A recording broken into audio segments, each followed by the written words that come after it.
하고 그 돈으로 무인 모텔에 갔다. 환하게 불을 밝힌 무인 정상기는 친절했다.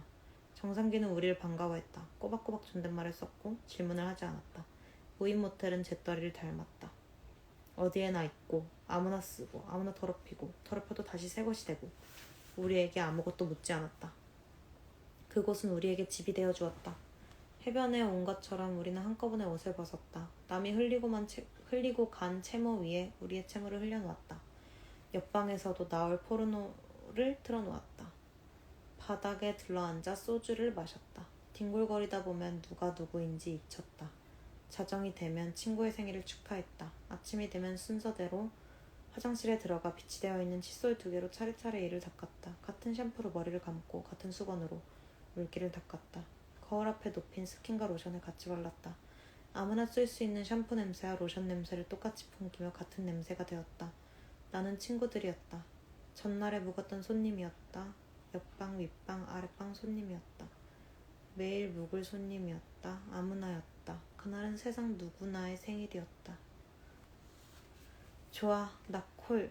아람이 먼저 소영과 함께 집을 나가겠다고 말했다. 아람은 소영에게 팔짱을 끼고 연신 좋아와 새로운 걸 찾았어를 연발하겠지. 가끔은 오늘처럼 오렌지 맛이 나는 크래커도 찾아낼 것이다. 나도 갈래. 내가 말했다. 소영은 고개를 끄덕였다. 우리는 손에 든 크래커를 마저 입에 넣었다. 핸드폰에 대해선 실랑이가 있었다. 소영은 한사코 핸드폰을 가져가야 한다고 했다. 아람과 나는 안 된다고 했다. 핸드폰을 갖고 있으면 켜고 싶어지고 켜는 순간부터 위치가 추적된다는 것을 아람과 나는 경험상 알고 있었다. 소영은 핸드폰 없이는 집을 나가지 않겠다고 했다. 왜냐는 물음에 소영은 답했다. 그래야만 하니까. 단단한 돌처럼 소영은 어금니를 물었다. 더는 토를 다룰 수 없었다. 말을 하는 순간 튀어나온 돌을 비껴 강물이 흐르는 것처럼 말들이 뿔뿔이 흩어질 거였다. 아람과 나는 절대 핸드폰을 켜지 않을 거라는 약속을 소영에게 받아냈다. 물속에서 꺼낸 맑은 돌처럼 소영은 쨍하게 하얀 일을 드러냈다. 소영은 빨간 볼펜을 들고 썼다. 핸드폰과 충전기. 노트에는 4가지 색깔의 글씨가 쓰여 있었다. 빨강은 소영, 노랑은 아람, 파랑은 나. 검정은 공통으로 챙겨올 품목이었다. 맨 위 단어부터 동그라미를 치며 함께 읽어 내려갔다. 20만 원은 검정, 속옷과 여벌의 옷 검정, 칫솔도 검정, 면도기, 손거울은 노랑, 비비크림, 눈썹 미는 칼, 아이라이너, 섀도우, 틴트는 빨강, 샴푸, 비누는 파랑. 서울로 가자고 소영은 말했고 아람과 나는 동의했다. 언제 집을 나갈지에 대해서는 의견이 달랐다. 아람은 기왕이면 기말고사가 있기 전에 나가자고 보챘다.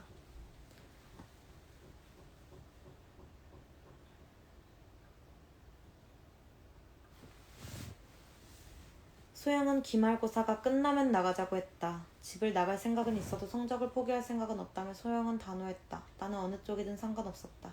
소영은 크림색 정장 바지에 하얀 스니커즈를 신고 빨간 캐리어를 끌고 나갔다. 나는 소영의 바지 밑단이나 캐리어 손잡이를 같은 것을 힐끔거렸다. 새빨간 캐리어라니. 나는 삼선 트레이닝복을 입고 구겨진 쇼핑백을 들고 있었다. 소영은 나를 보며 입꼬리를 올렸다. 나도 억지로 입꼬리를 올렸다. 세수도 양치도 제대로 할 수 없는 날들이 약속되어 있었다. 크림색 바지와 하얀 스니커즈는 사흘이면 더러워질 게 뻔했고 빨간 캐리어는 휴대성이 떨어져 짐이 될 게 뻔했다. 교복에 클러치백을 들고 있는 학생처럼 소영이 우스꽝스러워 보였다. 하지만 빨간 캐리어는 예뻤고 소영에게 잘 어울렸다. 집을 나갈 때조차도 빨간 캐리어를 끌고 와야 하는 소영의 태도에는 그래야만 하니까라는 말처럼 입을 다물게 만드는 무언가가 있었다.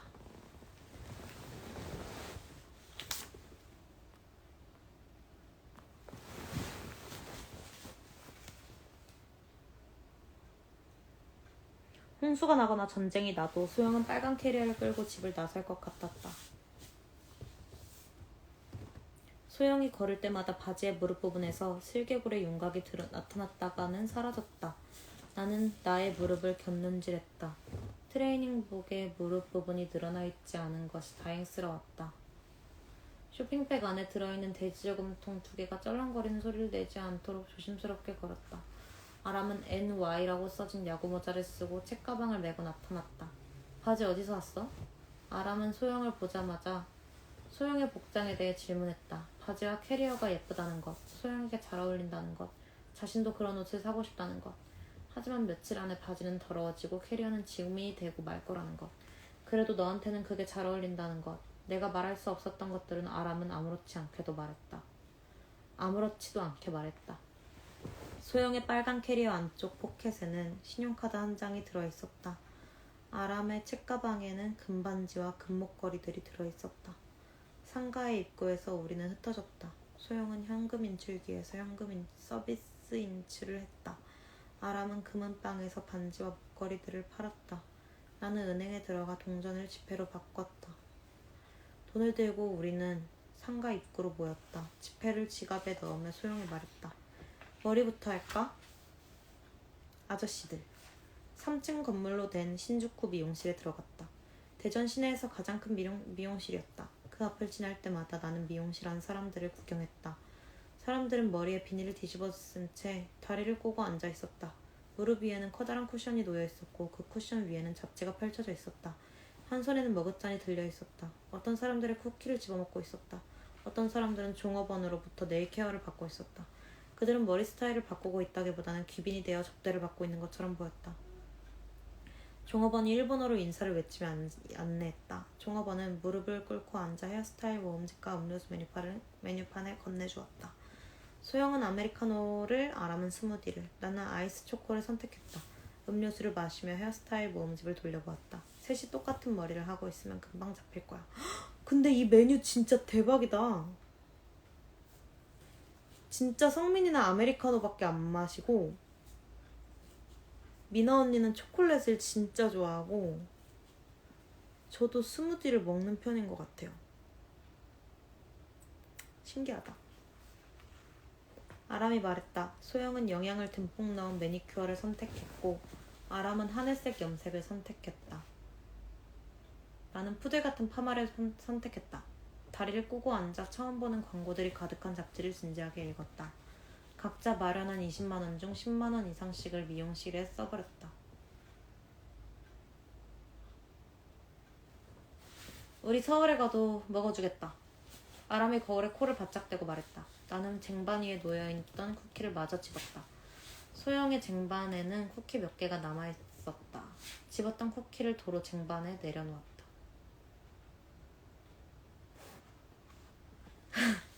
대전역에서 신탄진역을 향해 달릴 때 기차는 읍내동 굴다리 위를 지나갔다.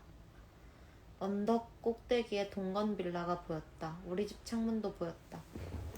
기차 안에 탄 사람도 우리 집을 볼 수 있다는 사실을 처음 알았다.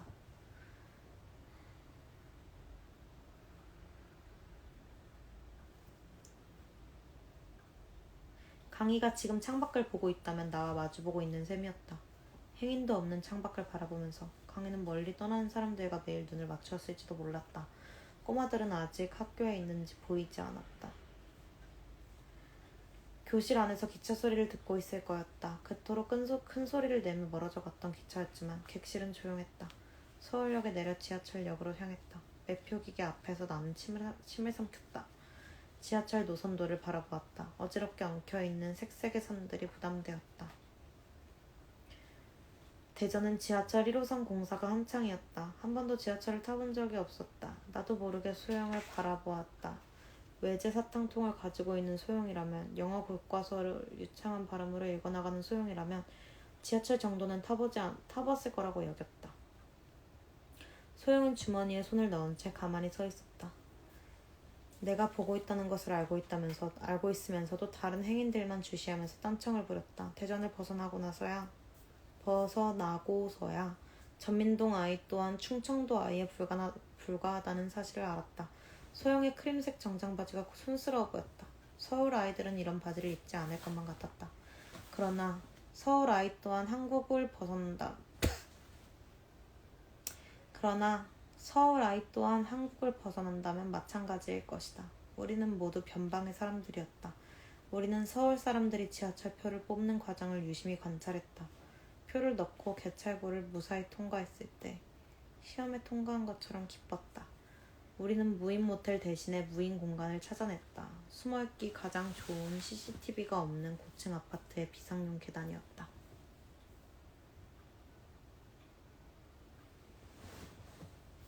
아파트 옥상 입구 계단에는 먼지가 쌓인 세발 자전거와 정체를 알 수 없는 나무 조각상과 감자 포대 같은 것들이 쌓여 있었다. 어느 아파트든 옥상 문은 열리지 않았다. 잠가둘 거면 문을 왜 만들어놨지? 소영은 옥상 입구에 잡동사니들 옆에 캐리어를 놓아두었다. 아람은 소화전 문을 열어 소방 호스들과 함께 책가방을 넣어놓았다. 내가 들고 온 쇼핑백은 금세 찢어졌다. 나는 가져온 옷을 몇 겹이나 껴입었다. 칫솔 같은 것들은 아람의 가방 안에 함께 넣었다. 우리는 계단에서 밥을 먹었다. 옷을 갈아입었다. 낮잠을 잤다. 서늘하고 조용했다. 심심해지면 우편함에 꽂혀있는 전단지들과 고지서들을 모아왔다. 재미있는 내용이 적힌 편지가 끼어있었으면 좋겠다고 기대했지만 편지가 있었던 적은 한 번도 없었다.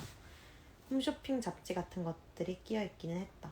우리는 먹어보지 않은 피자 메뉴를 살펴보고 잡지 속 모델의 얼굴을 품평했다. 목이 말라오면 현관문에 걸린 우유 주머니를 뒤졌다. 그러는 것도 지겨워지면 아파트 단지 내에 있는 놀이터에 찾아갔다. 양말이나 도토리목 같은 것들을 트럭에 실은 장사꾼들이 스피커로 호객행위를 하며 지나가게 됐고 335호 모인 아줌마들이 유모차를 끌고 다니며 목소리를 높이기도 했고 어느 집 개들이 짖기도 했지만 어떤 소리가 들리든 평일에 낮에 아파트는 이삿짐을 뺀 집처럼 한산하고 조용했다. 우리는 너무 쉽게 눈에 띄는 스파이 같았다. 아무것도 관심 없어 보이는 사람들 중 우리를 유심하게 관찰하다 신고해버릴지 알 수 없었다. 우리는 놀이터에 있는 장애인용 화장실에 들어가 문을 잠갔다. 번듯한데 아무도 사용하지 않았고 문이 잠겨있어도 크게 의심받지 않았다. 그곳에서 양치도 했고 머리도 감았고 팬티도 빨았다. 젖은 팬티는 입고 다니며 치워서를 말렸다.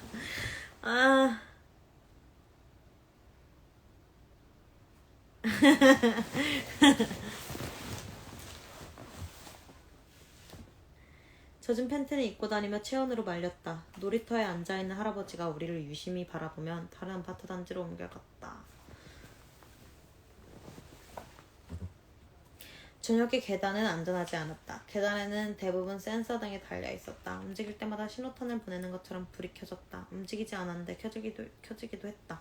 화장을 하면서 우리는 어느 동네로 가볼지를 의논했다. 아람이 명동 돈가스와 명동 스파게티를 떠올려냈다. 대전 시내에 있는 가게에서 돈가스와 스파게티를 먹어본 적이 있었다. 식전에 스프를 주는 돈가스 가게는 포근했고 식후에 사이다를 주는 스파게티 가게는 친숙했다. 명동역에서 내려다본 명동중앙로는 사람으로 뒤덮여 있었다. 새까만 머리통이 촘촘하게 늘어져 있어 거대한 개미떼가 도로를 점령하고 있는 것처럼 보였다. 우리는 흔쾌히 개미떼에 합류하여 걸어다녔다.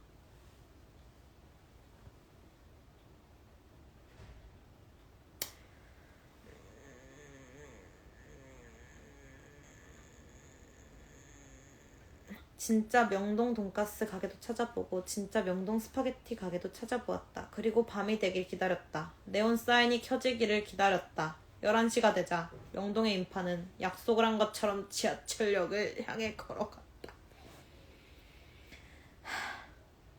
가게의 불들이 하나둘 꺼져갔다. 12시가 가까워지자 사람들은 지하철역을 향해 뛰기 시작했고 명동은 텅 비어갔다. 대전은 은행동이 시내였다.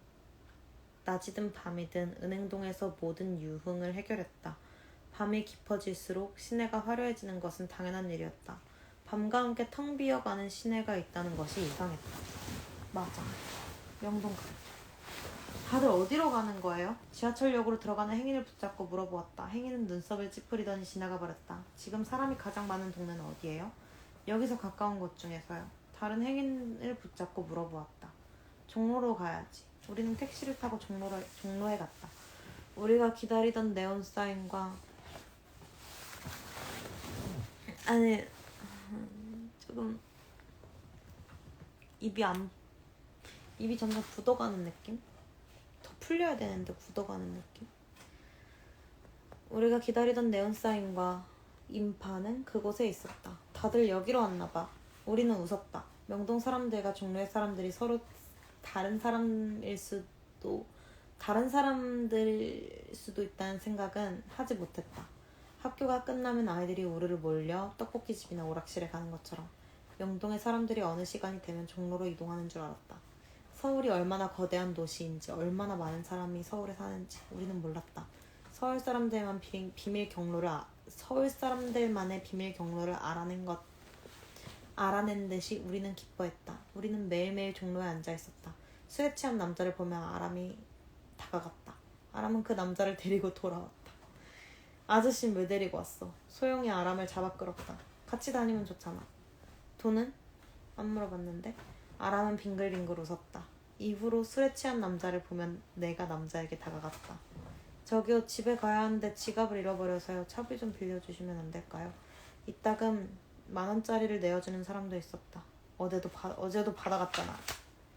한 남자는 막역한 사이처럼 내 팔을 툭툭 치며 말했다. 나는 친구들을 향해 뛰어갔다. 어제 뒀던 그 사람이래. 어떻게 콕 집어 그 아저씨에게 다시 말을 걸 수 있느냐고. 아저씨와 강희는 운명이라고. 소영이는 키득거리며 놀려댔다. 운명의 아저씨는 비틀거리며 은서둥이를 돌아갔다.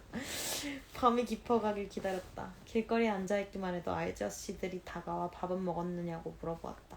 뭐가 먹고 싶으냐고.